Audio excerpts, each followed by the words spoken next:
नमस्कार, मी आशा. आजची रेसिपी आहे संक्रांती स्पेशल बिना पाकातली तिळाची वडी. ही वडी खायला पण तेवढी टेस्टी आणि मऊ आणि खुसखुशीत लागते आणि बनवायला पण अगदी साधी सोपी आहे आणि 15 दिवस टिकते. त्यासाठी मी 1 वाटीपेक्षा जास्त तीळ घेतलेले, 1 वाटी शेंगदाणे घेतले, 2 वाटी गूळ घेतलेले, 1 चमचा सूट पावडर आणि अर्धा चमचा इलायची पावडर घेतलेली आहे. तीळ आपल्याला आता भाजून घ्यायचे आहेत. कमी गॅसवरतीच भाजायचे आहेत आणि त्या 5 ते 6 मिनिटात तीळ आपले भाजून होतात. तीळ जास्त भाजायचे नाहीत, नाहीतर ते कडसट लागतात. आणि डिटेल रेसिपीसाठी माझ्या फोटोच्या खाली त्रिकोणी बटनावरती जाऊन क्लिक करा. आता आपले तीळ आपल्याला आता भाजलेले आहेत. तीळ आपल्याला आता हे काढून घ्यायचे आहेत आणि त्याच्यानंतर आपल्याला शेंगदाणे पण असेच कमी गॅसवरती खरपूस भाजून घ्यायचे आहेत.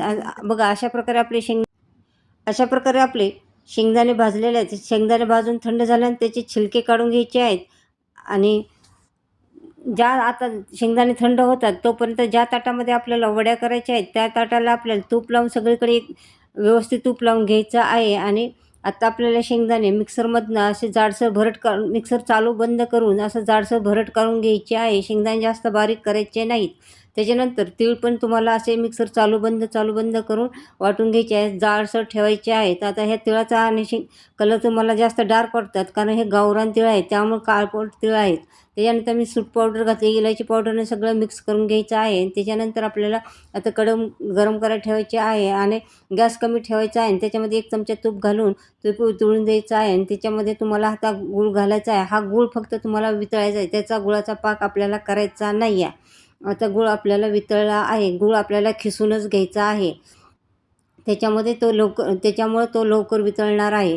आता गूळ आपल्याला आता वितळला आहे. त्याच्यामध्ये आता आपल्याला हे कूड घालून घ्यायचं आहे आणि त्याच्यानंतर आता हे चांगलं मिक्स करायचं आहे. असा घट्ट गूळ होऊन द्यायचा आहे.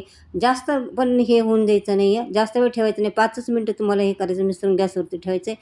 त्यामुळे ज्या ताटाला आपण तूप लावले त्या ताटामध्ये असं हे मिश्रण पसरून घ्यायचं आहे.